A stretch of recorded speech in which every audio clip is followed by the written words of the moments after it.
Waalaikumsalam. Alhamdulillahirabbil alamin. Assalatu wassalamu ala asrafil anbiya'i wal mursalin wa ala alihi wa sahbihi rasulillah ajmain. Asyhadu an la ilaha illallah wa asyhadu anna Muhammadar Rasulullah sallallahu alaihi wasallam.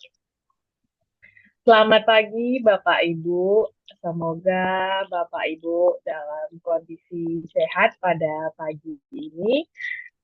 Selamat datang kami ucapkan kepada yang terhormat Ibu Kepala Departemen Akuntansi dan jajaran dari Fakultas Ekonomi dan Bisnis Universitas Andalas, Ibu Rita Rahayu, SE, MSI, PhD, AKSE. Kemudian yang terhormat Ibu Direktur PPA FEB UNAN, Ibu Dr. Raudatul Hidayah, SE, MSI, AKCA. Yang paling kami banggakan dan kami hormati, pemateri hebat kita pada hari ini, pemateri pertama Bapak Dr. Rahmat Febrianto, SE, MSI, AKCE, dan Ibu Dr. Ferni Juwita, SE, MSI, AKCE. Yang kami hormati, Bapak-Bapak dan Ibu-Ibu dosen Departemen Akuntansi dan Ibu Bapak dosen Fakultas Ekonomi dan Bisnis Universitas Andalas. Serta Bapak Ibu hadirin peserta webinar Jurnal Akuntansi dan Governance Andalas pada hari ini yang berbahagia. Dengan mengucapkan puji dan syukur kehadiran Tuhan Yang Maha Kuasa, pada hari ini Senin 4 November 2024 kita dapat berkumpul bersama dalam media Zoom ini dalam acara webinar series Jurnal Akuntansi dan Governance Andalas. Semoga acara kita pada hari ini dapat berjalan dengan lancar. Amin ya robbal alamin. Bapak-bapak dan ibu-ibu yang kami hormati, sebagaimana tercantum pada info yang sudah kami bagikan, pada kesempatan hari ini kita akan membahas tentang literatur review dan pemanfaatan research rabbit. Topik ini tentu akan sangat menarik dan kita semua ingin mendapatkan update informasi sebagaimana yang kita harapkan pada webinar kita pada hari ini. Bapak dan Ibu yang kami hormati, untuk membuka acara kita pada hari ini, marilah kita dengarkan kata sambutan dari Kepala Departemen Akuntansi Fakultas Ekonomi dan Bisnis Universitas Andalas, Ibu Rita Rahayu, PhD, AKSE. Kepada Ibu, kami persilahkan. Oke, terima kasih Bu Ihsani Mazelfi atas waktunya. Terima kasih. Saya sapa dulu kepada Bapak Ibu. Terima kasih atas kehadirannya. Assalamualaikum warahmatullahi wabarakatuh. Ya, mungkin pertama-tama kita panjatkan puji dan syukur kehadirat Allah Subhanahu Wa Taala ya. Atas rahmat dan karunia-Nya hari ini kita bisa bertemu walaupun secara virtual dalam kegiatan webinar terkait dengan literatur review dan juga pemanfaatan riset Rabbit. Kemudian tidak lupa kita sampaikan salawat dan salam kepada Nabi besar junjungan kita, Nabi Muhammad Shallallahu Alaihi Wasallam. Allahumma sholli ala Muhammad wa ala ali Muhammad. Bapak Ibu, mungkin perlu kami sampaikan bahwa webinar ini merupakan webinar kedua ya, yang diadakan oleh Jaga. Ya, Jaga ini merupakan jurnal yang kita miliki di Departemen Akuntansi. Pada pertemuan ini, topik yang diangkat itu adalah literatur review dan pemanfaatan riset Rabbit. Adapun tujuan dari kegiatan ini adalah yang pertama itu adalah untuk membuka wawasan kita, ya baik itu mahasiswa S1, S2, S3 ataupun dosen-dosen di Departemen Akuntansi dan juga dosen-dosen dari departemen lain ataupun dari fakultas lain atau bahkan dari universitas lain terkait dengan bagaimana kita melakukan literatur review yang baik dan juga bagaimana kita bisa memanfaatkan aplikasi Rabbit untuk kegiatan literatur review ini. Nah, ini ya mungkin kalau Bapak Ibu apa mahasiswa, nah ini tentu bermanfaat ya terkait untuk menyusun atau menulis disertasi ataupun tesis atau bahkan untuk mahasiswa juga untuk skripsi. Nah, bagi Bapak Ibu yang dosen, hal ini tentu juga bermanfaat bagi Bapak Ibu dalam menulis artikel penelitian atau artikel publikasi Bapak Ibu ya.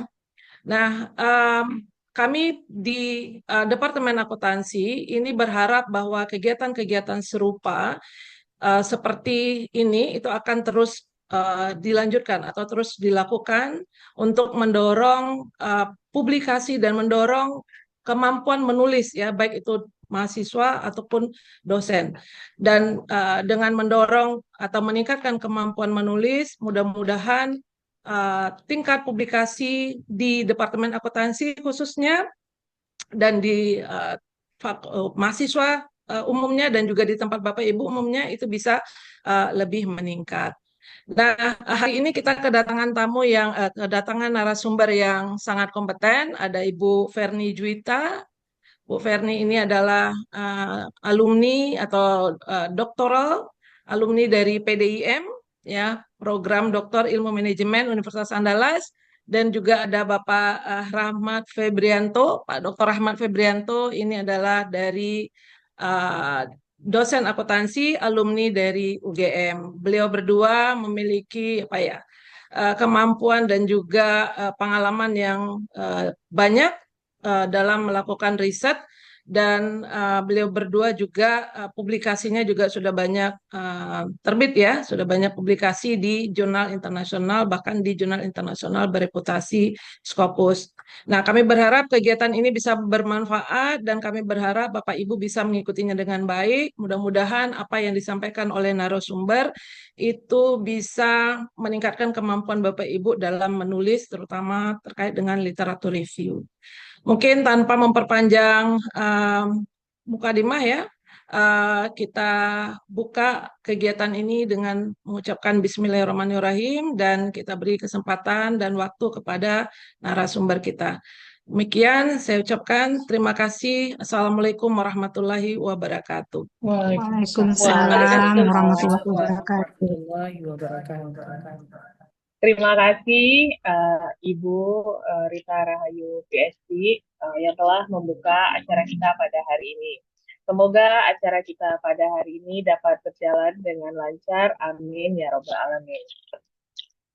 Bapak Ibu, kami izin menyampaikan bahwa saat ini Jaga Jurnal Akuntansi and Governance Andalas sedang memcall per paper, sehingga bagi Bapak Ibu yang ingin menerbitkan artikelnya untuk terbit di bulan Desember tahun ini 2024, silahkan Bapak Ibu melakukan submit ke website jaga.pekon.unan.ac.id. Bapak Ibu silahkan menikmati acara webinar kita pada hari ini, timba ilmu sebanyak-banyaknya, dan jangan lupa Bapak Ibu bahwa pada hari ini akan ada kuis berhadiah dari pemateri kita pada hari ini. Jadi silahkan Bapak Ibu disimak materinya dengan baik, lalu nanti dijawab kuisnya dan bawa ilmu serta hadiahnya pulang. Baiklah, saya selaku MC pada hari ini ingin memperkenalkan moderator kita pada hari ini, yaitu Ibu Silmi SE MAK CDT. Pada saat ini, Ibu Silmi merupakan dosen tetap Departemen Akuntansi Fakultas Ekonomi dan Bisnis Universitas Andalas. Beliau lulusan dari S2 Akuntansi UNAN, kemudian dengan bidang keahlian perpajakan dan akuntansi manajemen, beliau sudah menerbitkan buku perpajakan. Beliau memiliki jurnal di Sinta 3, 4, dan 5. Sebelumnya, beliau pernah bekerja sebagai auditor eksternal di KAP pada tahun 2019 hingga 2021. Dan tanpa memperpanjang mukadimah, saya persilahkan uh, seluruh acara ini kepada Ibu moderator kita pada hari ini. Silahkan Ibu Silmi. Baik, terima kasih Ibu Ifani Mazalfi. Bismillahirrahmanirrahim. Assalamualaikum warahmatullahi wabarakatuh. Selamat pagi Bapak dan Ibu, salam sejahtera untuk kita semua. Yang saya hormati Ibu Ketua Departemen Akuntansi Fakultas Ekonomi dan Bisnis Universitas Andalas, Ibu Rita Rahayu, SE MSI AK PhD. Yang saya hormati Direktur Pusat Pengembangan Akuntansi Universitas Andalas, Ibu Dr. Raudatul Hidayah, SE ME AKCA. Yang saya hormati narasumber webinar, Bapak Dr. Rahmat Febrianto, MSI AKCA, dan Ibu Dr. Ferni Juita, SE MKom AKCA. Yang saya hormati Bapak dan Ibu staf pengajar di lingkungan Universitas Andalas, dan yang saya hormati Bapak dan Ibu serta adik-adik mahasiswa peserta acara webinar yang telah bergabung. Pertama-tama, marilah kita panjatkan puji syukur kehadirat Allah Subhanahu wa Ta'ala yang dengan rahmat dan karunia-Nya kita dapat mengikuti kegiatan webinar pada hari ini, Senin 4 November 2024. Selawat beserta salam kita sampaikan kepada junjungan kita Nabi besar Muhammad Sallallahu Alaihi Wasallam. Allahumma sholli ala Sayyidina Muhammad wa ala ali Sayyidina Muhammad. Selamat pagi Bapak Ibu serta adik-adik mahasiswa. Perkenalkan, nama saya Silmi. Pada kesempatan kali ini saya sebagai moderator pada webinar di pagi hari ini dengan tema Literatur Review dan Pemanfaatan Research Rabbit. Literatur review adalah bagian krusial dari penelitian akademik, membantu kita memahami konteks dan menemukan celah dalam penelitian sebelumnya. Nah, pada webinar ini, kita juga akan belajar tentang pemanfaatan Research Rabbit, alat yang inovatif untuk membantu kita menavigasi literatur akademik dengan lebih efisien dan efektif. Hipotesis, ya. Sama yang ini. Ya. Dan saya memperkenalkan narasumber kita yang pertama, yaitu Bapak Dr. Rahmat Febrianto, SE MSI AKCA. Nah, beliau merupakan alumni Universitas Andalas pada tahun 1998 dan menamatkan S2 serta program doktor beliau di Universitas Gadjah Mada di tahun 2015. Beliau sekarang merupakan dosen tetap di Universitas Andalas, Fakultas Ekonomi dan Bisnis. Kemudian beliau juga menjabat dari tahun 2016 sampai dengan sekarang sebagai Komite Audit di PT Bank Pembangunan Sumatera Barat atau Bank Nagari.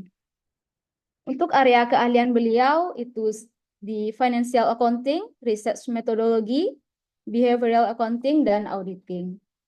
Untuk profesional experience beliau ini banyak karir beliau dari tahun 2004 sampai dengan sekarang. Untuk yang terbaru itu sebagai Sekretaris Komite Audit di Universitas Andalas, kemudian sebagai Sekretaris Penilaian Internal Task Force di Rumah Sakit Universitas Andalas di tahun 2021 sampai dengan 2022. Untuk jurnal serta conference papers yang sudah diterbitkan beliau itu sudah sangat tinggi kamprahnya di jurnal bereputasi internasional. Untuk yang terbaru itu di tahun 2023 tentang pemetaan risiko dan mengendalikan bisnis pada UKM di Kota Padang yang terbit di jurnal Abdimas Sangkabira. Kemudian di tahun 2023 juga artikel beliau terbit di International Journal of Economic and Business terkait impact of governance structure, blockholder, company age, and technology costs on the implementation of Internet Financial Reporting. Oke, untuk keahlian beliau itu beberapa jurnal yang terbit di beberapa jurnal reputasi internasional oleh Bapak Dr. Rahmat Febrianto. Dengan itu tanpa berlama-lama, mari kita mulai kepada pemateri 1, Bapak Rahmat Febrianto. Dengan hormat, waktu dan layar kami persilakan. Terima kasih Bu Silmi. Assalamualaikum warahmatullahi wabarakatuh. Mudah-mudahan kedengaran ya. warahmatullahi wabarakatuh. Kedengeran Pak, aman. Oke. Eh, Alhamdulillahirrahmanirrahim. Syahadu an la ilaha illallah, syahadu anna Muhammadar Rasulullah. Bapak dan Ibu, tanpa memperpanjang waktu ya, saya mohon izin untuk membagikan layar untuk diskusi kita hari ini. Saya menyebutnya sebagai sebuah diskusi karena saya saya cukup yakin bahwa Bapak dan Ibu semua itu cukup familiar atau mungkin bahkan lebih familiar dibandingkan saya sendiri tentang literatur review. Nah, acara ini sebenarnya adalah sebuah rangkaian yang saya tahu ya sebuah rangkaian untuk membahas literatur review. Saya ke bagian-bagian yang sifatnya umum. Nah, saya memberi judul di sini tentang kajian literatur atau literatur review dalam konteks dia sebagai sebuah riset. Ya, nah, pertama saya mengutip dari artikel yang diterbitkan atau ditulis oleh Pare tahun 2000 dan kawan-kawan tahun 2015. Eh, ini sebuah jurnal, sebuah artikel yang membahas tentang apa-apa yang disebut dengan literatur review. Nanti di bagian akhir dari paper ini saya tunjukkan judul artikelnya. Nah, pertanyaan pertama tentang literatur review atau review literatur adalah untuk apa sih literatur review ini harus dilakukan oleh seorang peneliti atau seorang penulis artikel. Nah, Paredis dan kawan-kawan di sini mengatakan bahwa uh, tujuan pertama dari sebuah literatur review itu adalah agar para peneliti atau peneliti yang sedang melakukan penelitian itu bisa mengidentifikasi apa yang sudah ditulis tentang sebuah topik atau sebuah subjek. Kita berada di dalam sebuah setiap penelitian itu ada di dalam sebuah bangunan ilmu. Nah, layaknya sebuah bangunan, bangunan itu tentu ada fondasi, ada dinding, ada tiang, ada atap, dan seterusnya. Nah, sebagai sebuah bangunan, idealnya setiap peneliti adalah orang yang memberi sumbangan yang suka dikiaskan oleh sebagian orang untuk sebagai sebuah batu bata. Nah, batu bata yang akan ditaruh oleh seorang peneliti itu hanya akan tepat atau bermanfaat kalau dia sudah bisa atau dia tahu di mana dia akan menaruh batu batanya itu. Nah, untuk itu dia harus melakukan pengkajian atas literatur-literatur yang telah ada sebelum dia melakukan penelitiannya. Nah, dari sini ketika seseorang sudah tahu apakah dia akan menaruh batanya ada di mana, misalnya apakah di pondasi, apakah di dinding, dinding sebelah barat, sebelah timur, atau sebelah mana, maka dia bisa akan memberi sumbangan yang bermanfaat, cerdas, dan kemudian akan menjadi pijakan bagi peneliti-peneliti berikutnya. Nah, kemudian yang kedua adalah untuk bisa membantu seseorang, terutama si penulis, untuk sejauh mana sebuah area riset itu sudah berkembang. Kita ambil misalnya, nanti saya berikan sebuah ilustrasi dari sebuah artikel. Kita ambil misalnya riset tentang pasar modal. Nah, riset pasar modal itu katakan pasar modal di akuntansi itu sudah dimulai sejak tahun 1968. Nah, sejak 1968 sampai hari ini itu mungkin sudah jutaan artikel yang ditulis tentang pasar modal dan pelaporan keuangan. Nah, seseorang yang akan meneliti tentang topik ini, pasar modal dan akuntansi keuangan atau pelaporan keuangan, dia hanya akan bisa memberi manfaat pada riset kalau dia sudah tahu pada posisi mana riset-riset yang telah ada itu hingga hari ini. Nah, di jurnal-jurnal bereputasi itu mereka eh, secara reguler eh, memberi ruang kepada peneliti-peneliti utama atau terkemuka untuk mengkaji semua literatur-literatur yang sudah ada. Nah, ini manfaatnya eh, bagi kita, bagi peneliti untuk melakukan review literatur. Kemudian yang berikutnya, tanpa ada pengkajian atas literatur, kita tidak akan bisa eh, me- apa ya, menentukan sejauh mana riset itu sudah eh, terlaksana hingga hari ini. Nah, misalnya ketika seseorang ingin menulis sebuah artikel, pertanyaan paling penting, baik mungkin muncul di dirinya atau muncul dari pembimbingnya atau muncul dari reviewer artikel yang dia tulis adalah dia artikel ini mengisi gap riset yang mana. Nah, karena kenapa? Tanpa ada kejelasan gap mana yang akan diisi, maka sebuah riset hanya akan menjadi tumpukan tulisan yang sebenarnya tidak lagi memiliki makna.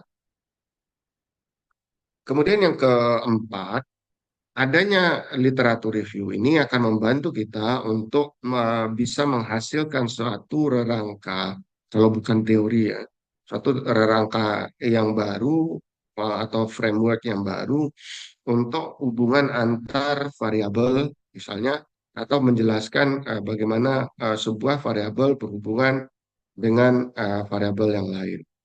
Nah, terakhir, literatur review ini akan membantu menginvestigasi eh, untuk menentukan topik mana yang perlu investigasi lebih jauh. Nah, eh, saya suka memberi analogi seperti ini.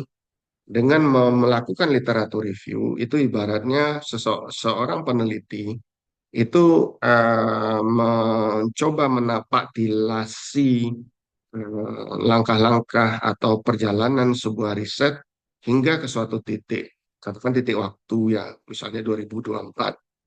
Nah, ketika sudah sampai di 2024 ini, dengan melakukan literatur review yang baik, seorang peneliti akan bisa memperkirakan dia dia akan kemana, atau seorang lain yang seharusnya melakukan riset di bidang tersebut, dia harus melirik ke arah mana. Jadi, seorang peneliti tidak lagi melakukan napak tilas atau mengulang langkah-langkah atau perjalanan penelitian yang sudah dilakukan oleh orang-orang sebelumnya. Karena dengan melakukan pengkajian literatur, dia membaca literatur-literatur riset yang sudah ada sebelumnya, dia akan bisa tahu eh, kemana seseorang itu akan menuju. Ibaratnya kalau sebuah perjalanan, misalnya seseorang sudah melakukan perjalanan dari Medan sampai ke Jakarta, maka dia menelusuri seluruh perjalanan orang mulai dari Medan sampai Jakarta. Nah, lalu ketika berada di Jakarta, dia akan mengatakan bahwa di timur itu masih ada banyak kota, maka lakukanlah perjalanan ke timur dengan bisa lakukan dengan darat, ke utara itu hanya ada laut, maka perjalanannya harus dilakukan dengan menggunakan perahu dan seterusnya. Itu gunanya. Nah, kemudian Pare membagi review literatur itu berdasarkan juga bentuk. Kalau tadi untuk apa, kemudian sekarang dia mempertanyakan bentuk. Ada dua bentuk dari review literatur. Bentuk yang pertama, ini adalah bentuk yang sangat umum kita temukan. Bentuk ini adalah, yang pertama ini adalah sebuah kajian literatur atau background dari sebuah riset yang dilakukan oleh peneliti di dalam bagian kajian literatur ini adalah mencoba mensintesis literatur-literatur yang ada. Misalnya seorang peneliti yang ingin meneliti tentang kualitas audit misalnya, maka yang harus dia lakukan adalah menemukan semua riset-riset yang berhubungan dengan kualitas audit yang telah dilakukan oleh orang. Misalnya katakan 10 tahun terakhir atau 15 tahun terakhir atau berapapun. Nah, itu tujuannya adalah untuk bisa menemukan membuat sari dari literatur-literatur yang ada.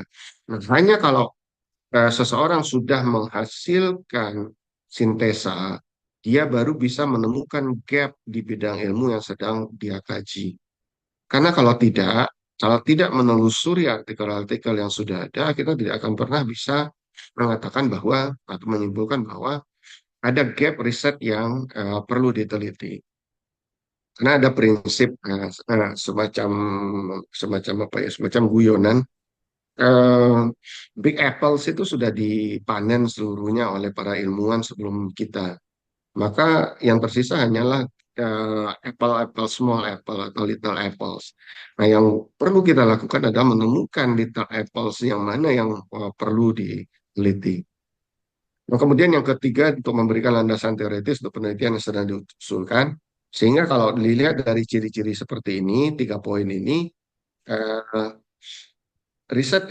kajian literatur ini bagian dari bab 2 dari sebuah riset.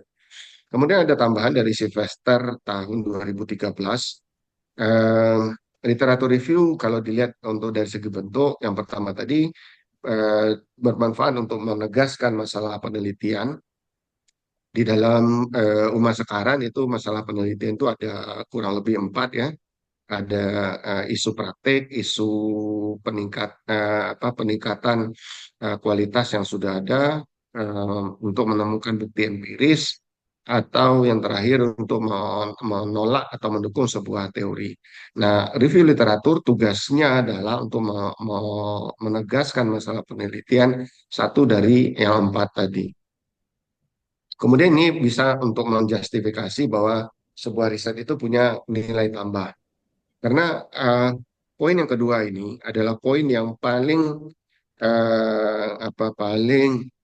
krusial di dalam sebuah tulisan dari seorang peneliti, karena tanpa ada nilai tambah riset, maka riset yang dia lakukan itu hanya akan menambah tumpukan temuan empiris atau tumpukan dari hasil uji statistik belaka. Tanpa ada nilai tambah, tentu riset kita tidak akan memiliki manfaat setidaknya bagi kita sebagai seorang akademisi.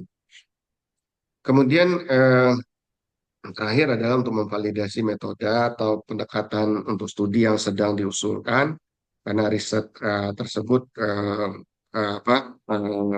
literatur review-nya akan membantu untuk menentukan metode. Ada sebuah riset misalnya yang pernah dilakukan secara kualitatif. Eh, Riset itu dilakukan secara kualitatif karena eh, berdasarkan kajian literatur tidak ada metode yang lain yang bisa dilakukan kecuali melakukannya menggunakan metode kualitatif.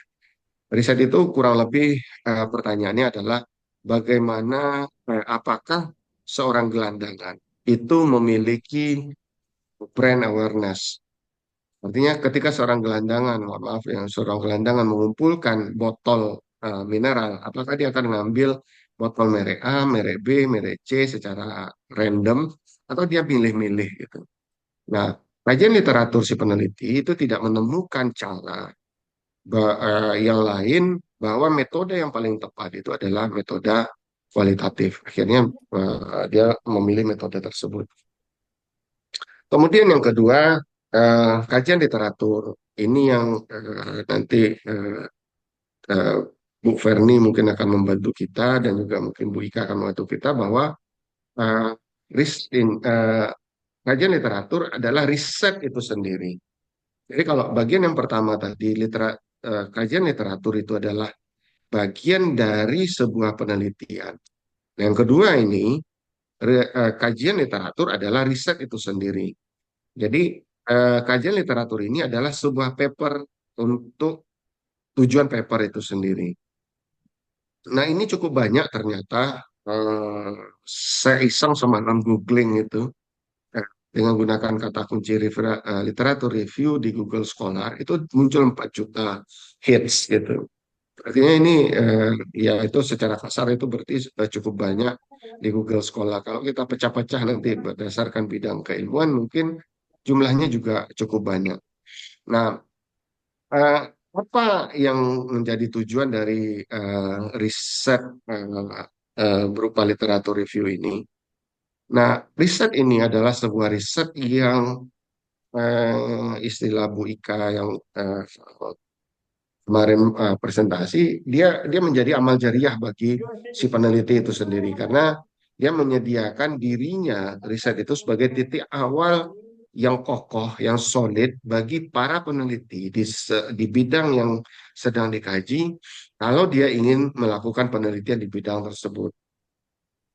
Eh, pada tahun 2001 misalnya Journal of Accounting and Economics itu menerbitkan dua edisi September dan edisi Desember 2001 itu tentang akuntansi.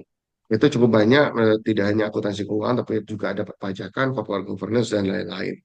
Nah, yang dikaji di sana adalah semua riset-riset yang ada itu disintesis sehingga banyak penelitian kemudian itu mendapat manfaat dari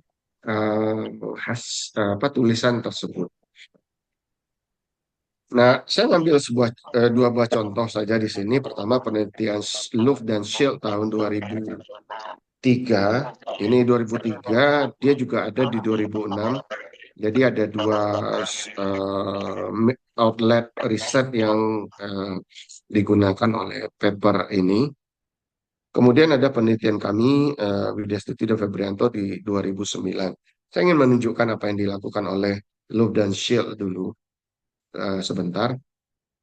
Nah, Loeb dan Shell ini dia menulis tentang sebuah artikel di jurnal AOS, Accounting Organization and Society. Sebenarnya ada sebuah buku yang kemudian menerbitkannya, sehingga makanya saya mengutipnya 2006 di sini, karena saya mengutipnya dari buku, tapi sebenarnya pertama terbit itu adalah di jurnal AOS tahun 2003. Dia ini meneliti, atau mereka ini meneliti tentang, menulis artikel tentang pemetaan akuntansi manajemen. Mereka menggunakan grafik, menggunakan gambar untuk menjadi panduan bagi penelitian-penelitian empiris yang berbasis teori. Nah, saya lihat datanya, artikel yang digunakan, yang diacu di situ cukup banyak, 356 artikel.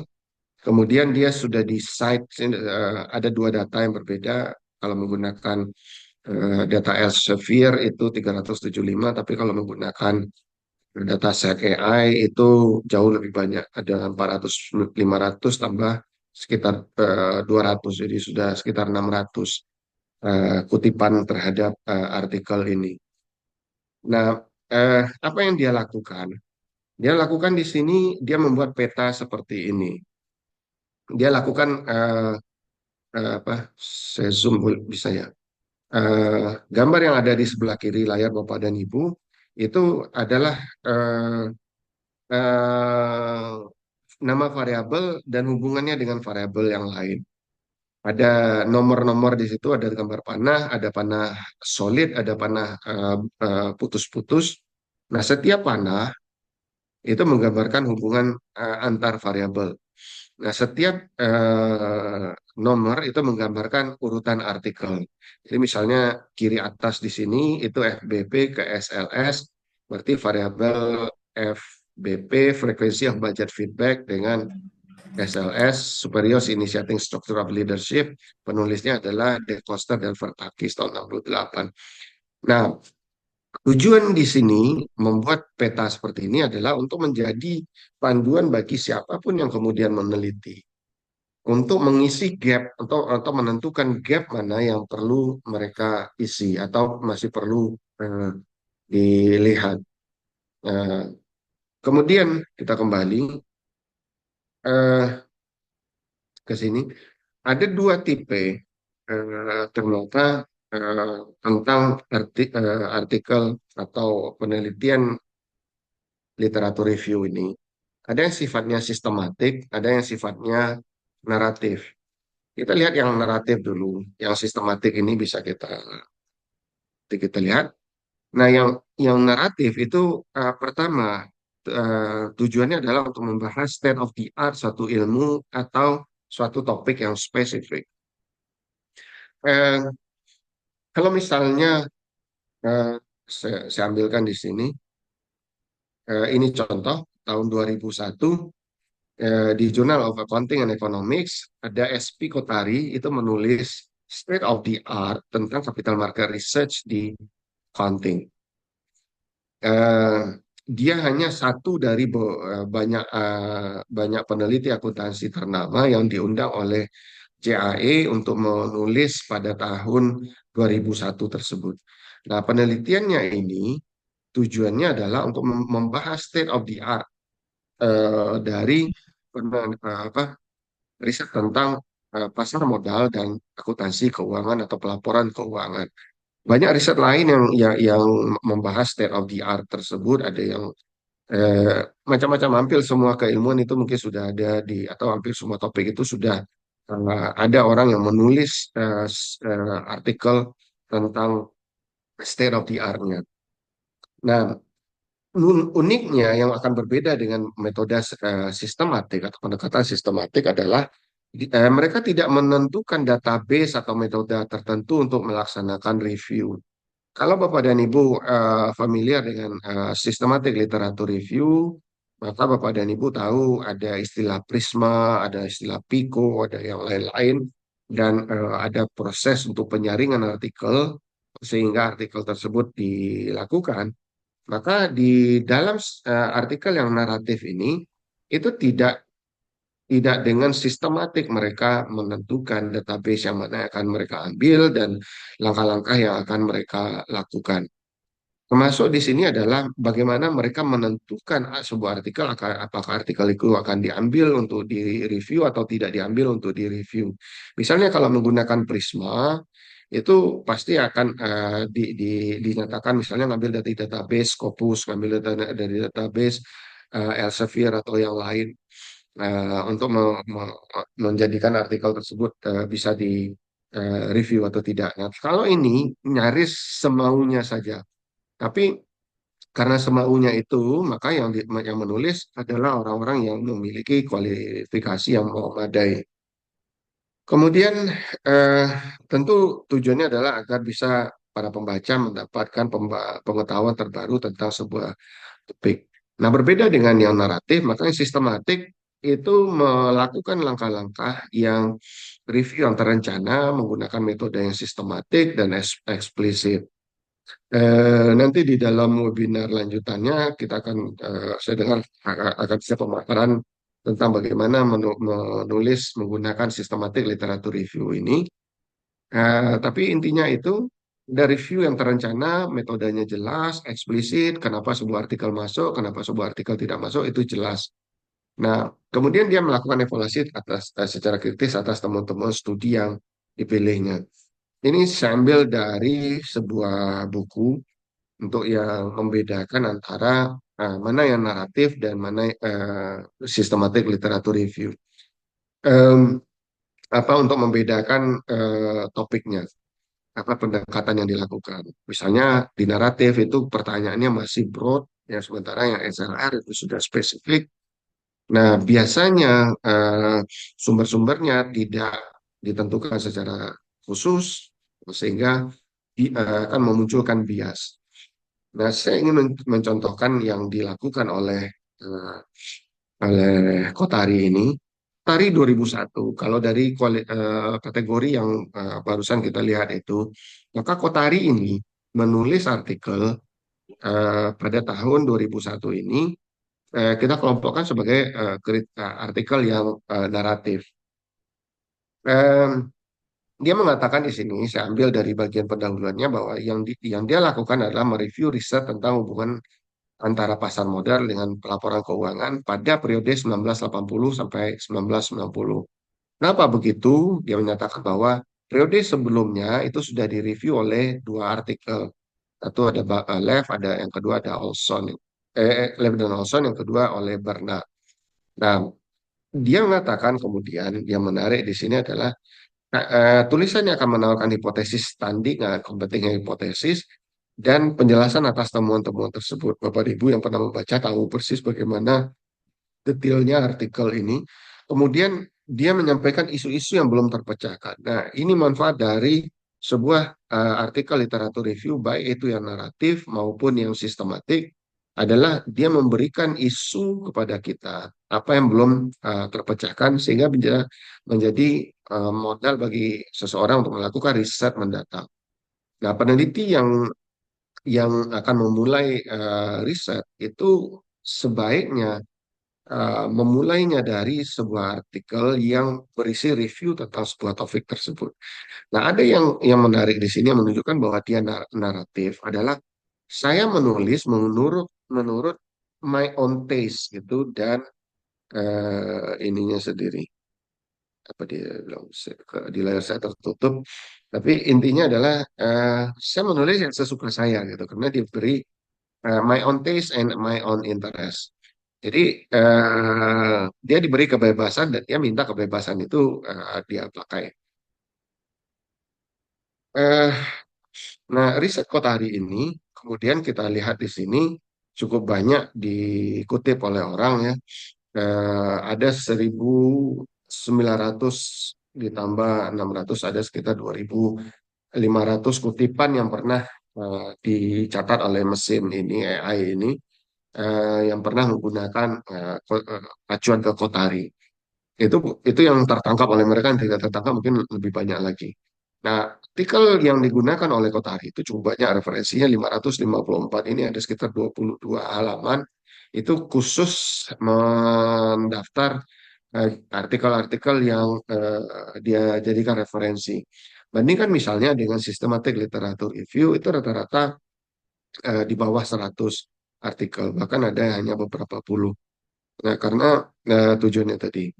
Nah, ini saya berikan link di sini, kalau nanti slide ini dibutuhkan, silakan. Saya sudah bagi ke panitia. Ini 2 edisi di Journal of Accounting and Economics, 2 September dan 2 Desember 2001, tentang artikel-artikel yang berisi literatur review semua. Saya tidak akan lama-lama di sini karena terbatas dengan waktu. Ternyata literatur review itu juga cukup banyak jenisnya. Yang kelihatan di layar ini ada critical literatur review, mapping atau systematic map, ada meta analysis, ada peer review, dan seterusnya. Nah, yang penting adalah perbedaan antara semua literatur review tersebut. Nah, meta analysis, literatur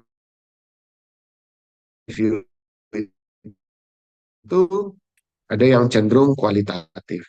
Nah, meta analisis itu ada di kontinum kuantitatif, sementara yang naratif review yang tadi kita contohkan Kotari itu ada di eh, di kutub atau di kontinum naratif.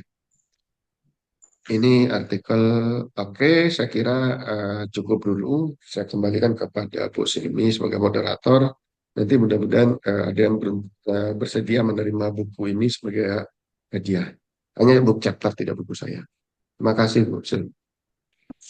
Oke, terima kasih kita ucapkan kepada Bapak Rahmat Febrianto. Terima kasih Bapak atas materi yang sangat menarik ya terkait riset kajian literatur. Nah, ternyata ada banyak bentuk dari kajian literatur, kemudian manfaatnya apa saja. Kemudian juga kita sebagai peneliti pemula itu sangat beruntung bisa mendapatkan ilmunya di awal. Jadi di saat kita akan meneliti nanti kita dapat tidak mesti harus dari awal lagi, tapi bisa fokus ke tema yang kita ambil dan melihatnya di reference dari artikel yang berkaitan. Itu. Oke. Sebelum mendengarkan pemaparan materi yang kedua dari Ibu Dr. Verni Juwita, izinkan saya terlebih dahulu untuk memperkenalkan narasumber kita. Nah, Ibu Dr. Verni Juwita, SE MKOM AKCA, merupakan dosen tetap di akuntansi Fakultas Ekonomi dan Bisnis Universitas Andalas.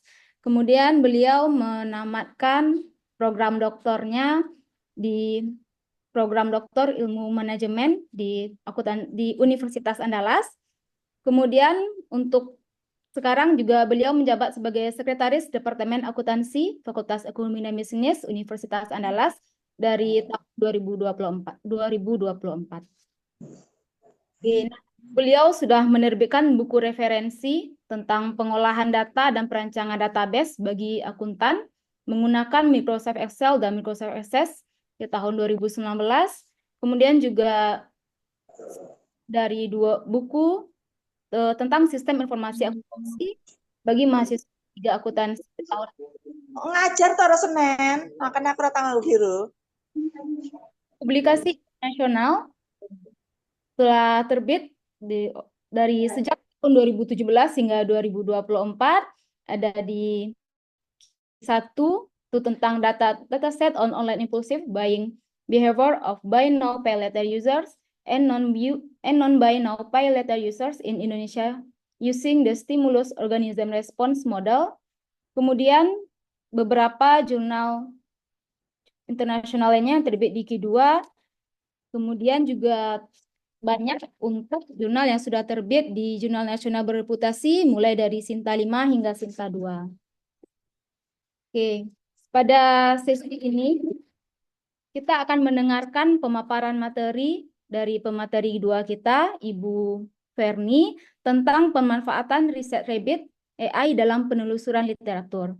Setelah itu kita akan beralih ke sesi tanya jawab. Jadi jangan ragu untuk menyiapkan pertanyaan terbaiknya. Kemudian sedikit tambahan informasi, akan ada kuis berhadiah dari pemateri 1 kita, Bapak Raka Febrianto, yang nanti akan diajukan sesudah sesi Q&A berlangsung. Oke, selanjutnya mari kita dengarkan pemaparan materi dari Ibu Ferni. Kepada Ibu Ferni dengan hormat waktu dan layar kami persilahkan. Baik, bismillahirrahmanirrahim. Assalamualaikum warahmatullahi wabarakatuh. Terima kasih banyak Ibu Silmi. Bismillahirrahmanirrahim.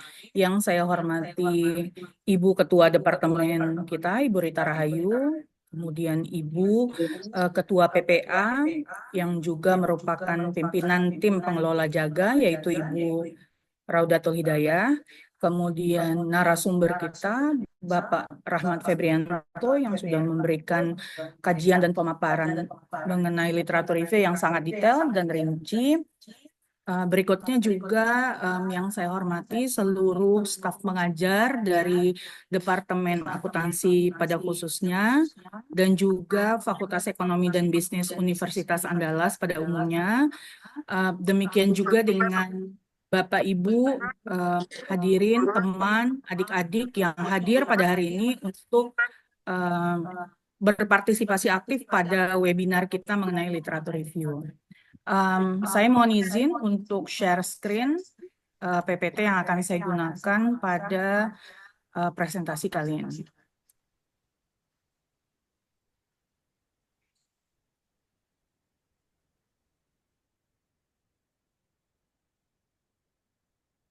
Oke, apakah share screen-nya sudah bisa dilihat dengan baik?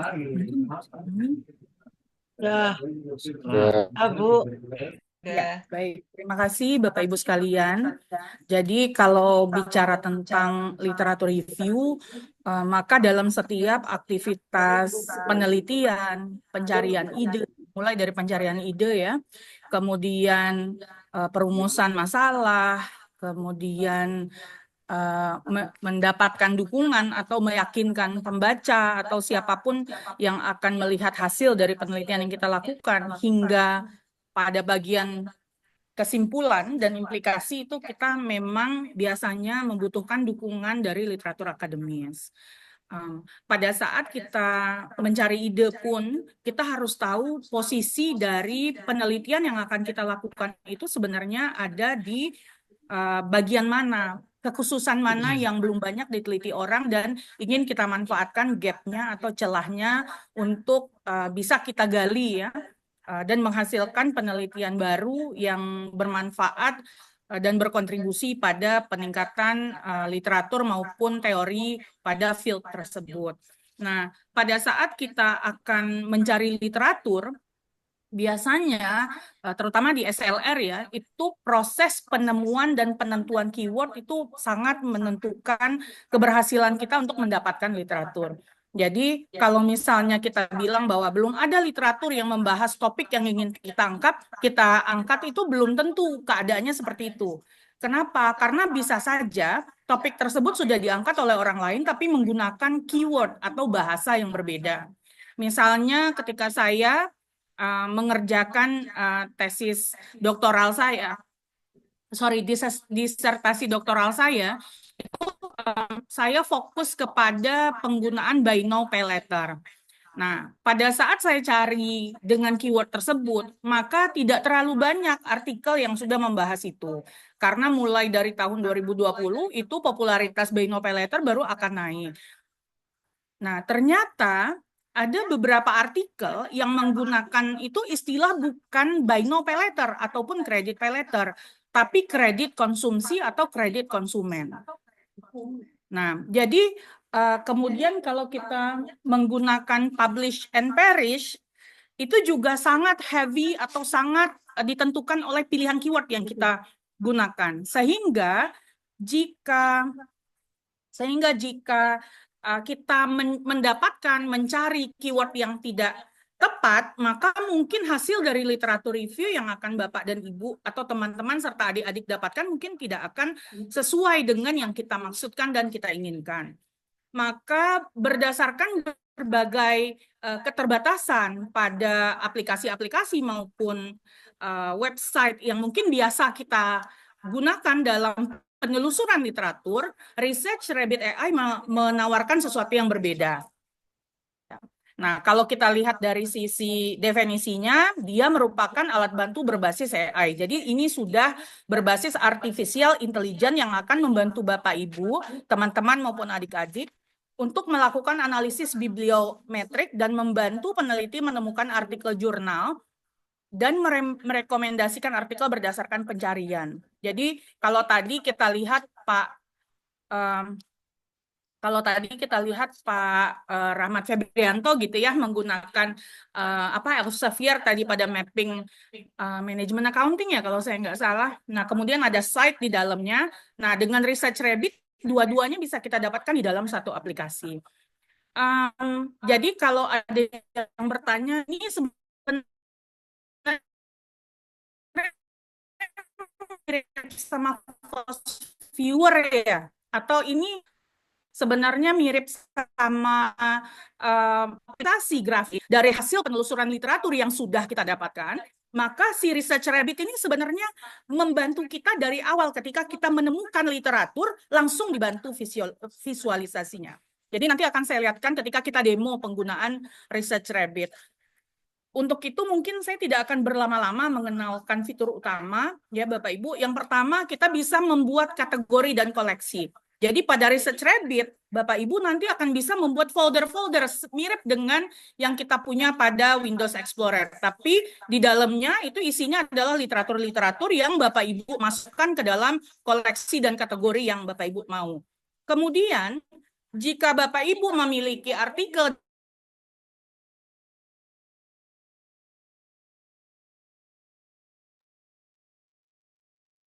putus.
Siapa?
Ini belum masuk.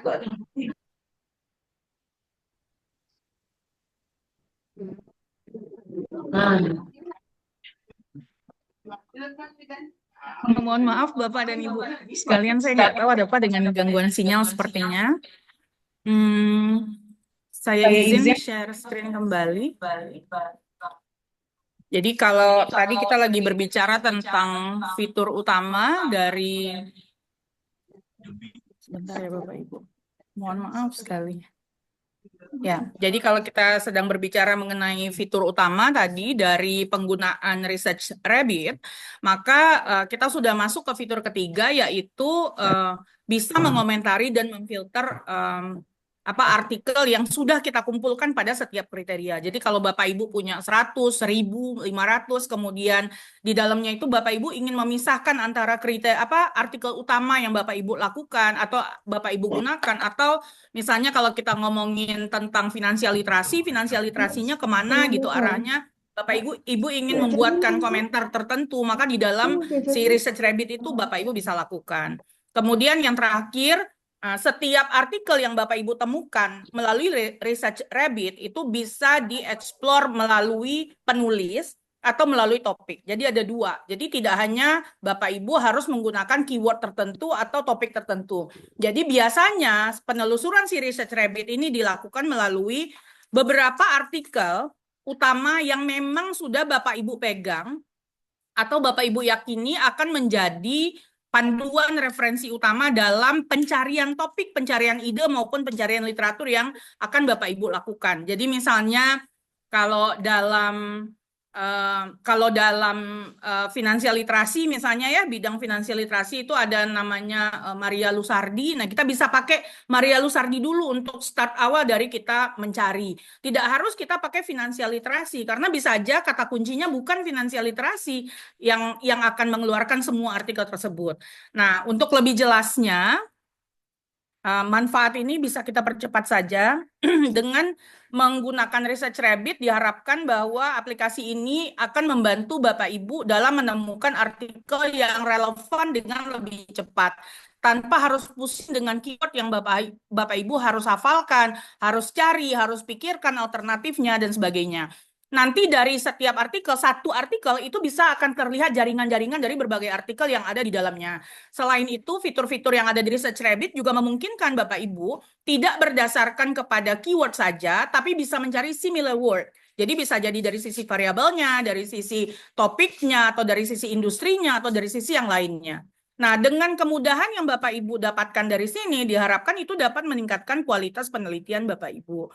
Karena terutama untuk mahasiswa S3 ya, itu biasanya emang pencarian novelty sama gap menjadi lebih sulit. Kenapa? Karena dari periode ide itu didapatkan, kemudian proses studi PhD dan doktoral itu kan cukup panjang ya. Ada 2 tahun, 3 tahun, bahkan ada yang sampai 4-5 tahun. Jadi kalau misalnya Bapak Ibu udah temukan ide saat ini, maka Bapak Ibu juga harus memastikan bahwa ide itu akan long lasting sampai ke 4 tahun Bapak Ibu ujian di akhir itu masih menjadi novelty pada topik penelitian atau lingkup penelitian yang Bapak Ibu pilih. Nah, untuk itu Bapak Ibu bisa dengan menggunakan Research Rabbit melihat networknya, memastikan bahwa novelty dan gap yang akan kita ambil itu memang betul-betul belum ada orang yang melirik, dan itu bisa menjadi kekhususan pada studi yang Bapak Ibu lakukan. Kemudian diharapkan juga mengurangi kerumitan dalam mengelola artikel. Yang paling pusing itu kan buat peneliti ya, atau buat mahasiswa yang sedang S1 atau S2 ataupun S3 adalah kita harus downloading, kemudian kadang-kadang kita nggak dapat filenya tapi nyari abstraknya buat dikumpulin kemana itu kita pusing. Sementara dalam Research Rabbit, Bapak Ibu bisa masukin semua artikel yang Bapak Ibu mau dan itu disimpan di dalam storage-nya si Research Rabbit tanpa harus di-download. Kalau Bapak Ibu ingin mendownload, tentu saja bisa. Ada fasilitas yang diberikan oleh si Research Rabbit untuk melakukan itu. Izin daripada berlama-lama menjelaskan fitur yang Bapak Ibu pasti wondering kayak apa bentuknya, maka kita bisa masuk ke dalam Research Rabbit saja. Mohon izin Bapak Ibu, apakah langsung kelihatan Research Rabbit-nya di sini atau tidak ya? Belum, Bu. Ini langsung kelihatan? Sudah kelihatan atau masih di PPT tadi? Ini masih di Masih di PPT, Bu. Masih di PPT. Belum kelihatan, Bu. Kita nggak dengar sih ini bilang apa. Suara, oh, sorry.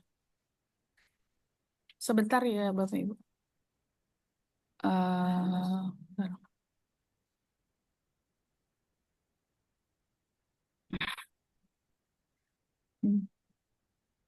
Udah hidup satu pun berarti. Itu kelihatan, coba bingung. Udah kelihatan belum? Oke, sebentar Bapak Ibu, saya ganti ya ininya apa namanya? Stop share dulu. Kemudian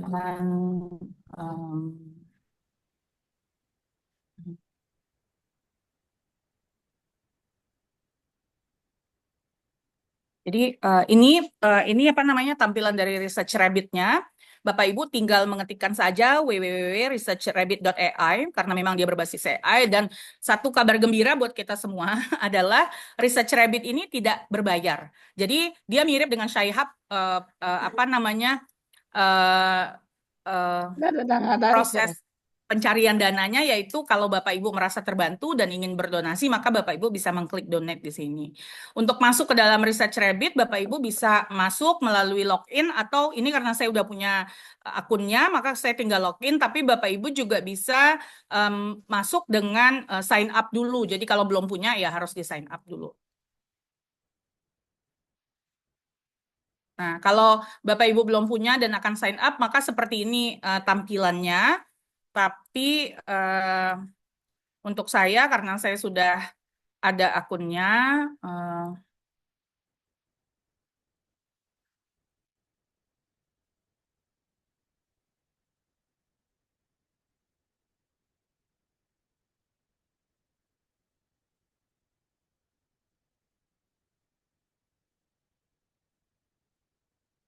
oke, maka seperti ini kira-kira tampilan dari Research Rabbit yang ada di web, yang berbasis web. Jadi kalau Bapak Ibu udah sign up, kemudian login ke dalamnya, maka ini adalah tampilan dari Research Rabbit-nya.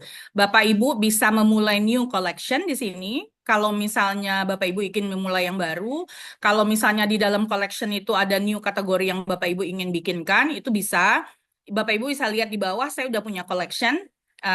Beberapa kecenderungan saya untuk apa namanya mencari research literatur reference reference collection-nya, kemudian kategorinya. Kemudian kalau Bapak Ibu punya Zotero, maka Bapak Ibu bisa connect langsung ke Zotero-nya. Nah, kebetulan saya nggak pernah pakai Zotero, jadi saya nggak bisa mungkin hari ini untuk memperlihatkan bagaimana kita jika harus menggunakan Zotero-nya. Untuk memulai, kita bisa masukkan ke collection dulu. Mungkin saya bisa bikin di sini webinar jaga. Kalau ada pertanyaan silakan ya Bapak Ibu. Oh, tapi di akhir ya mungkin ya. Nah, ini ada webinar jaga di sini. Kemudian di webinar jaga saya mau coba ambil satu paper utama yang saya yakin bahwa itu akan membawa saya ke banyak banget paper lain yang berkaitan dengan itu. Kalau nggak salah tadi Pak Rahmat menggunakan mapping accounting management ya Pak? Apa sih tadi judulnya Pak? Izin. Manajemen accounting. Mapping manajemen accounting. Salah satu penulisnya boleh? Luft, LUFT. Luft ya. Kita coba lihat di sini. Ini dia, betul yang ini ya Pak? Betul, yang paling atas. Nah, kita ambil satu ini dulu untuk collection. Jadi kalau memang menginginkan paper yang ini, maka kita add papernya ke collection. Kalau ada yang lain yang Bapak Ibu mau dan suka itu di-add aja dulu Bapak Ibu. Nah, kita add. Terus kita tutup. Terus nanti kalau saya mau paper yang lain gimana Bu? Nah, ini ada add paper di bawahnya. Nah, di dalam collection-nya dia muncul. Kita coba lihat dari mapping yang shield tadi. Yang pink quantity. Oh, ini dia. Ini dia. Nah, jadi dari silu itu Bapak Ibu bisa lihat apakah papernya yang pertama tersedia PDF-nya. Nah, kalau dia tidak tersedia, maka Bapak Ibu harus masuk ke dalam alat lain atau aplikasi lain untuk mendapatkan papernya, ya. Kemudian dari silus ini, Bapak Ibu bisa melihat di sisi sebelah kanannya similar work yang arahnya itu ke mapping management accounting, bisa dari sisi graphical, guideline for theory dan sebagainya. Nah, teridentifikasi bahwa semua referensi yang digunakan tuh ternyata emang 357. Kita coba klik ini ya Bapak Ibu, semua referensi yang digunakan. Nah, ini dia. Visualisasi dari semua referensi yang digunakan dan referensi mana yang paling banyak atau secara menonjol diperlihatkan itu ada di sini Bapak Ibu. Jadi ada Luft. Nah, ini gambarnya itu secara fleksibel bisa Bapak Ibu tarik kalau misalnya mau lihat si Hershung 2018 itu sebenarnya arahnya ke yang mana aja. Nah, itu Bapak Ibu bisa lihat ke sini. Networknya, apa namanya jaringannya, ya jaringannya itu bisa dilihat dari sini. Nah, kalau Bapak Ibu mau lihatnya dari sisi waktu, maka Bapak Ibu jangan pilih yang network, tapi bisa mengklik yang timelines. Maka Bapak Ibu bisa lihat di sini bahwa di tahun 2018, jadi yang paling banyak itu adalah apa namanya? Kita coba lihat di sini ya. Nah, itu yang paling banyak di tahun 2001 sampai 2013. Sementara si Peter Brownelli itu di tahun 2018 itu adanya di sini. Nah, ini bisa Bapak Ibu tarik nih. Ini di bawah bisa ditarik-tarik sampai nanti jaringannya panjang ke samping. Kita fokus dulu di sini ya Bapak Ibu. Nah, dari yang kita ambil dari referensinya, Bapak Ibu bisa mastiin dulu, ini referensi yang dipakai oleh si Luft ini apa aja, apakah penting buat saya atau enggak. Dari referensi ini bisa Bapak Ibu sortir dulu, diklik satu. Misalnya Lex Donaldson. Lex Donaldson itu ada di sini PDF-nya. Jadi ada penjelasannya. Kemudian ada budgetary participation ini misalnya Ini juga ada abstraknya. Jadi kalau Bapak Ibu mendapatkan abstrak atau ringkasan dari paper tersebut, Bapak Ibu nggak perlu lagi nyimpan-nyimpan file atau misalnya memilih abstrak khusus. Ada di sini semuanya kalau menurut Bapak Ibu penting. Kalau ini Bapak Ibu yakini penting dari referensi yang dimiliki oleh Siluf, maka Bapak Ibu bisa add to collection ya. Bentar, ini kok kepotong ya? Jadi kalau misalnya kita yakin ini relevance, maka Bapak Ibu bisa mengklik add to collection. Sebentar. Nih, add to other collection atau di atasnya add to collection. Saya nggak tahu ini mungkin karena Zoom, jadi ke atasnya nggak kelihatan kayaknya, kepotong layarnya. Tapi di sini ada Bapak Ibu. Jadi dari semua referensi yang ada, Bapak Ibu bisa memilih. Bisa memilih, ini paper kita tadi masih Louvre, kemudian ini adalah semua referensi yang dia pakai, Bapak Ibu bisa coba pakai. Kalau kita lihat the rule itu juga no PDF. Ini mungkin karena paper-paper lama ya, jadi susah dia untuk menampilkan. Dan dari artikel yang kita pilih, jika kita ingin melihat referensinya lagi dari si Michael Briers ini misalnya, Bapak Ibu bisa klik all reference. Jadi bisa dari satu paper, kita klik reference. Kalau kita udah selesai, kita mau balik lagi ke collection reference yang dari Siluf, kita tinggal geser lagi ininya ke sini. Kita bisa tinggal geser lagi, balik ke Siluf, kemudian cari lagi yang lainnya dari sini. Jadi dari Louvre ini ada berapa yang mensitasi Silufnya? Tadi kan kita ngomonginnya reference. Jadi ada 3 cara exploring papernya. Apakah dari sisi referensi yang ada di paper utama yang kita ambil, atau dari orang-orang yang mensitasi si paper Louvre ini. Nah, kita bisa lihat di sini. Ada Louvre ini tahun, ini Bapak Ibu bisa coba cari sendiri ya. Kemudian kalau Bapak Ibu ingin yang keluar itu last author-nya, itu bisa juga dipilih di label sini. Ya, nanti akan pindah bukan Louvre lagi tapi Shield. Jadi ini bisa ada pilihannya. Kemudian kalau Bapak Ibu merasa bahwa gambar ini tuh ternyata visualisasinya itu dibutuhkan ketika Bapak Ibu bikin SLR, kemudian butuh dalam pencarian jaringan referensi itu ada, maka Bapak Ibu tinggal klik aja yang ini. Kelihatan kursornya kelihatan ya Bapak Ibu? Kelihatan. Ya, jadi ini bisa diambil untuk visualisasi. Nanti Bapak Ibu akan dapat satu file berbentuk JPG dari hasil visualisasi yang sekarang sedang Bapak Ibu lihat. Nah, yang menariknya lagi dari Louvre ini, Bapak Ibu tidak harus yang ada hubungannya hanya dengan artikel ini. Tapi si Research Rabbit ini bisa bantu Bapak Ibu untuk mencari similar word. Jadi bisa cari artikel dan topik lain yang topiknya mungkin beririsan dengan ini. Dan mirip-mirip ini bisa diklik juga. Jadi ada 3 pilihannya. Sehingga dengan satu paper saja kita bisa dapetin ribuan bahkan mungkin ratusan ribu ya. Ratusan atau ribuan dari referensi yang bisa Bapak Ibu ambil. Kalau mau export paper menggunakan BibTeX misalnya mau dimasukin ke Mendeley ya, pakai RIS atau pakai yang lain Bapak Ibu juga bisa lakukan. Gitu. Jadi ini bisa digunakan. Kemudian kita balik lagi ke awal dulu. Nah, kalau misalnya di sini,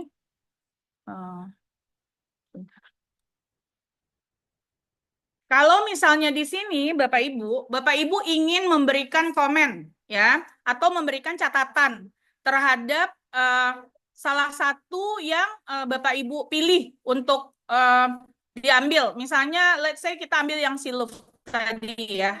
Saya klik di sini, lalu saya ingin bikin komen. Ini adalah artikel rujukan utama yang digunakan. Misalnya ya, itu kita tinggal enter aja. Nah, maka di bawah Louvre itu akan ada catatan. Jadi Bapak Ibu bisa menambahkan catatan di sini. Oke. Waktu saya tinggal berapa menit lagi ya Bu Silmi? Masih sisa 15 menit lagi, Bu. Oke, terima kasih. Kemudian ini kan kebetulan kita baru punya 3 ya, karena saya dari tadi belum mengklik tambahan paper lain ke dalam collection. Kalau misalnya Bapak Ibu di dalam collection ini ada banyak, sudah mengklik-klik add collection gitu ya. Ini sebenarnya ada di atasnya satu lagi nih kayaknya, add collection. Nah, Bapak Ibu bisa memfilter bahkan dari semua yang Bapak Ibu ambil, itu fokus yang love-nya aja misalnya. Itu bisa kita filter seperti itu. Nanti dia akan keluar nih Bapak Ibu lihat yang kuning. Jadi dia mengeluarkan artikel-artikel dalam collection yang ada, yang ada kata kunci love-nya. Jadi kalau menurut saya ini menarik banget untuk mencari benar-benar gambaran besar dari literatur pada topik yang ingin kita coba gali, kemudian lihat orang udah bikin apa aja. Jadi tidak hanya membantu kita dalam mencari literatur pendukungnya saja. Ini menarik. Nah, itu yang pertama tadi berdasarkan paper ya Bapak Ibu. Jadi ini bisa ke samping kita ambil ini, kemudian saya misalnya cari similar work, kemudian dari similar work itu misalnya saya ambil satu ya, kemudian dari satu yang ini selected paper saya langsung mau misalnya, sorry, ini apa nih?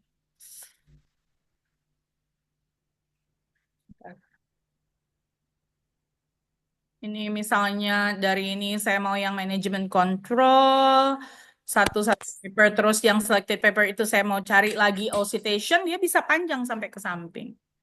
Nah, ini dia keluar lagi. Nah, kalau seperti ini artinya antar masing-masing artikel itu tidak saling berhubungan, tidak saling mensitasi. Jadi itu artikel lepasan. Ya, jadi kemudian ini yang belum kita explore itu adalah kalau tadi kita ngomongin berdasarkan kepada pencarian dari artikel tertentu. Nah, Bapak Ibu juga sebenarnya bisa mencari melalui author. Jadi misalnya Bapak Ibu tertarik banget sama Luf. Luf ini adalah ahli utama dari manajemen accounting yang bicara tentang mapping literaturnya. Maka Bapak Ibu bisa mencari salah satu. Ini di sini diperlihatkan. Luf itu udah punya berapa sitasi, John L. Luf ini tidak terdeteksi sama dia. Jadi ada dua, yaitu Michael Deschild sama John L. Luf. Ini orangnya sama kayaknya. Nah, itu Bapak Ibu bisa mengambil melalui author bahkan. Jadi kalau tadi kita pakainya itu berdasarkan apa namanya? Kita pakainya itu berdasarkan artikel, maka Bapak Ibu bisa juga mencari berdasarkan author, ya. Jadi misalnya kita ambil Michael Deschild, kemudian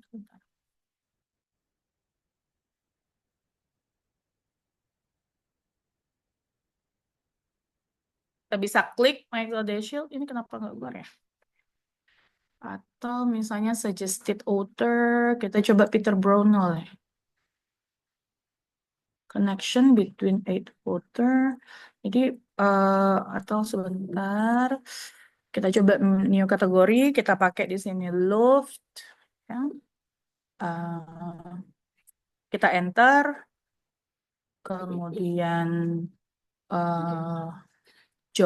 kita cari new paper ya di sebentar di Loft ini. Di Love ini kita add paper, kemudian pakai John L. Luft. Kita coba cari search. Nah, ini dia. Oh, sorry.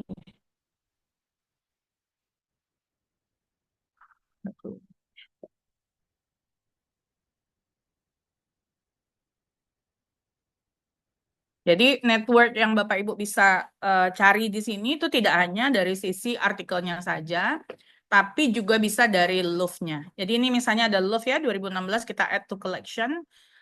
Saya tutup karena cuma mau melihatkan itu aja. Ini dia Love. Ini John L. Love. Nah, dari Love-nya itu Bapak Ibu bisa lihat suggested author-nya juga. Siapa aja, sudah ada berapa. Ini biasanya keluar nih kemarin, saya nggak tahu sekarang kenapa. Jadi ada antar author itu yang bisa Bapak Ibu lihat ya, reference-nya, kemudian dari reference-nya itu juga sama seperti tadi bisa dilihat network-nya atau lewat timeline-nya tahun berapa aja ya prosesnya.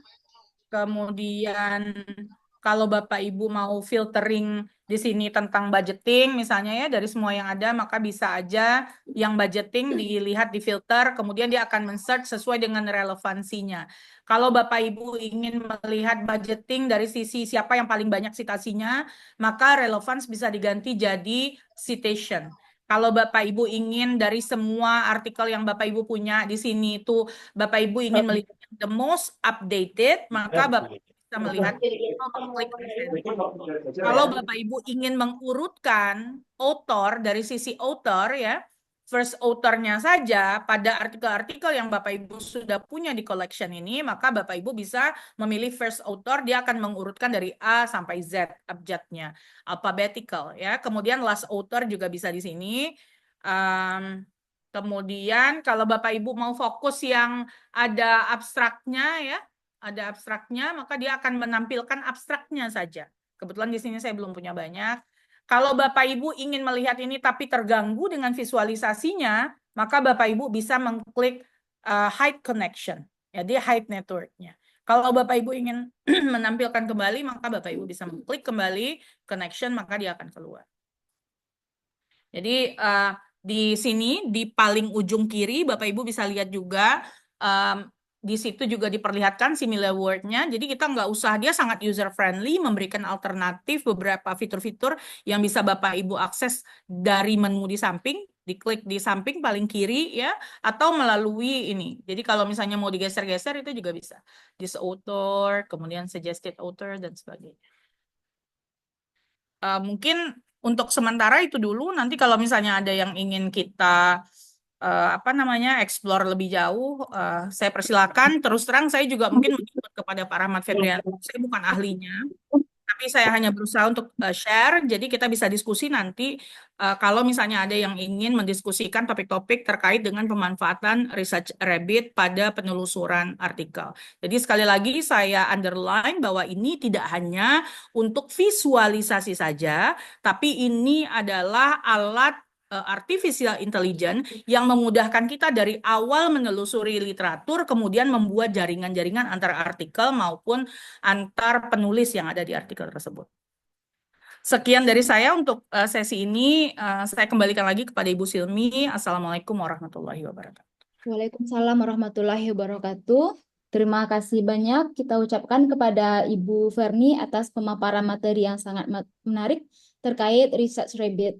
Nah, jadi Research Rabbit ini merupakan alat bantu berbasis AI yang membantu kita untuk menemukan artikel terkait, kemudian juga dapat mempercepat proses penelitian, meningkatkan kualitas penelitian kita, dan juga mengurangi kerumitan. Yang biasanya kita kalau mau cari sumber referensi gitu, biasanya kalau saya itu ke Science Direct, Bu, tapi ternyata Research Rabbit itu lebih detail lagi dalam menampilkan dan memberikan kita referensi-referensi terkait dengan topik penelitian yang akan kita teliti. Oke, sangat menarik Bapak Ibu, dan saya yakin ini udah sangat banyak Bapak Ibu peserta yang ingin memberikan pertanyaannya.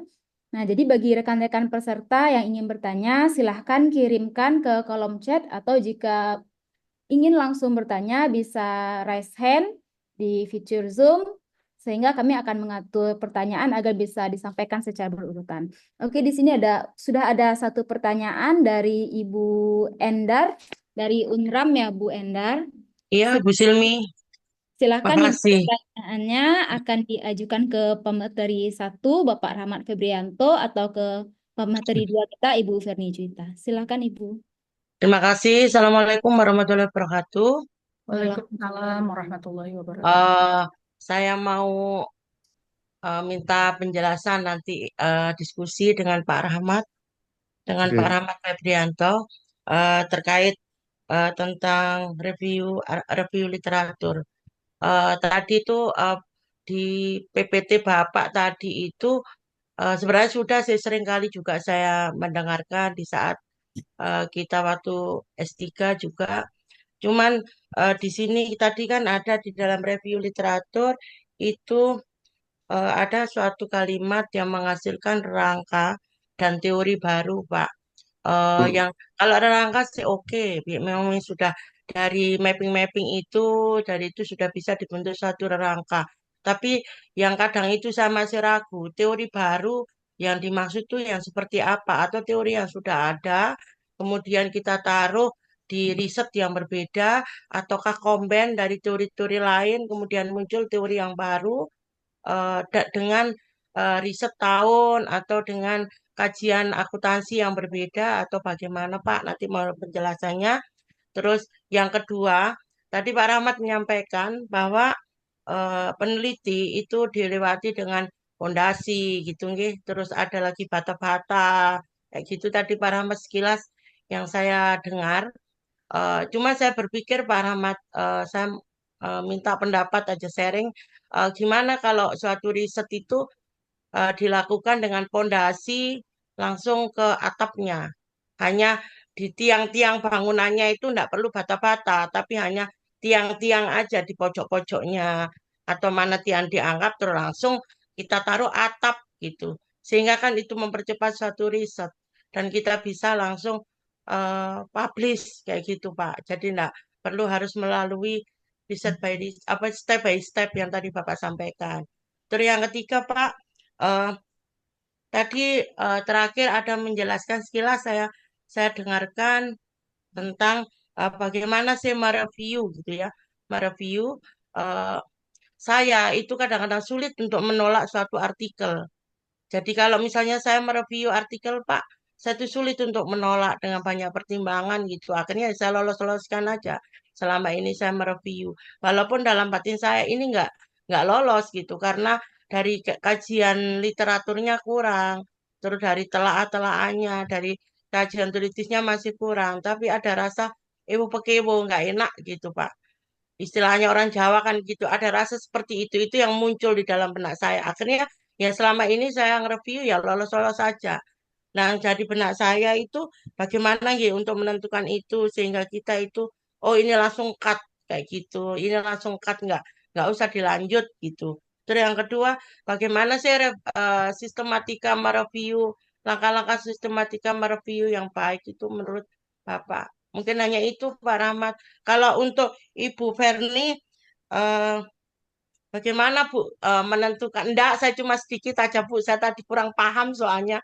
Saya nanti mungkin bisa minta Bu Erna atau Bu Silmi nanti nomor teleponnya Ibu Verni biar saya dapat ilmunya tersendiri. Khusus biar saya bisa gitu loh. Saya ingin belajar. Masa Bu Verni bisa, saya nggak bisa gitu. Kalau kita mau Boleh, belajar Bu itu Endar, boleh. ya menarik gitu karena tentang Rabbit itu mungkin awam bagi saya karena gimana ya cara mudah agar bisa melakukan klik kayak gitu tadi loh yang seperti yang dilakukan Bu Ferni. Itu saja. Terima kasih. Wassalamualaikum warahmatullahi wabarakatuh. Waalaikumsalam. Waalaikumsalam. Warahmatullahi wabarakatuh. Terima kasih Ibu Endar atas pertanyaannya. Mungkin bisa kita langsung minta kepada Bapak Rahmat Febrianto untuk menjawab pertanyaan Ibu Endar. Ini ada 4 pertanyaan ya Pak. Silakan Bapak. Eh, saya kira tadi satu, jadi saya tidak nyatat Mbak Endar. Jadi kalau misalnya ada yang kelupaan, Nggih, nggak apa-apa, Pak. nah, kalau kelupaan nanti diingatkan lagi. Nggih, Tentang teori ya Mbak ya. nggih. Eh, saya memang kalau dari sebuah studi literatur itu kemudian akan muncul teori yang mungkin overshoot ya, terlalu ketinggian. Tapi tidak menutup kemungkinan bahwa dari studi literatur itu kita mungkin akan menemukan sesuatu apa ya, bukan teori tapi celah celah yang belum tidak cocok gitu. Saya Ya, ingat betul waktu pertama kali mulai studi S2 itu saya baca artikel Bu Wahidawati, ya. Wahidawati yang di Malakuca Suara. Nah, beliau itu Stesia itu, menulis Pak. oh, Stesia. Tisia Stesia ya, Surabaya. oh Surabaya, ya, maaf, Nggih. nggak hafal. Nah, di situ saya ketika membaca artikel beliau, saya langsung merasa ada yang aneh gitu. Bahwa teori keagenan yang disampaikan beliau yang beliau gunakan untuk menjawab pertanyaan penelitiannya, saya lupa artikelnya tentang apa, tapi tentang kepemilikan kalau saya tidak salah, Iya. itu ada yang tidak pas untuk konteks Indonesia. Hmm. Indonesia tidak seperti Amerika atau Anglo-Saxon yang kepemilikan itu kecil-kecil. Indonesia kepemilikannya besar gitu ya. Hmm. Keluarga Salim, keluarga Bakri, keluarga Tanoto, yang lain-lain itu walaupun sahamnya saham publik, perusahaannya mempublik, tapi mereka tetap mengendalikan perusahaan itu. Sehingga waktu itu saya merasa ada yang salah di teori tersebut. Nah, kemudian ya waktu itu saya belum ngeh apa itu literatur review apa yang lain-lain itu. Tapi kemudian apa ya merefleksi dari eh, pelajaran yang saya dapat waktu itu dengan mengkaji, menelusuri artikel-artikel yang kemudian ditemukan, ternyata betul lah bahwa eh, teori keagenan untuk negara seperti kita di Asia Timur ini tidaklah sama dengan yang kita pahami eh, ketika membaca misalnya ya artikel Jensen dan Mackling atau yang lain-lain gitu. Ya. Nah, di sini saya tidak mengatakan bahwa saya menemukan teori baru, tapi saya memahami bahwa teori yang keagenan itu harusnya unik juga atau unik untuk konteks Indonesia. Nah, jadi benar seperti tadi Mbak Enel sampaikan, tidak ya mungkin kalau disebut akan menghasilkan sebuah teori baru itu ketinggian ya. Tetapi sebuah sebuah pemahaman baru tentang sebuah teori setidaknya seperti itu. Itu untuk yang pertama. Terus yang kedua itu tentang Kak, saya salah sedikit. Apakah tadi itu yang berbeda nggih, yang misalnya yang ada di Indonesia sama di Amerika ataukah di negara-negara lain. Johnson McLean tentang teori agensi, kenapa kok berbeda? Apakah itu karena budaya ya, Pak? Budaya masing-masing negara itu kan antara negara yang sedang berkembang dengan negara maju itu kan jelas berbeda. Apakah karena itu sehingga hasil akhirnya itu bisa berbeda gitu, Pak? eh, kalau kita sebut konteks budaya mungkin benar, tapi kalau konteks berkembang non berkembang itu saya kira tidak tepat ya karena Jepang negara maju kan, Betul. tapi konteks kepemilikannya mirip dengan kita yang ada di Asia Timur. Iya, Kemudian pertanyaan yang saya ingat dulu ya iya, tentang mereview ya Mbak ya. iya, Mereview artikel. Kalau mereview artikel, memang tantangan utamanya adalah eh, apa reviewer, editor, editor itu mengirim artikel ke orang yang memang mengerti tentang topik itu. iya. Saya tidak banyak menjadi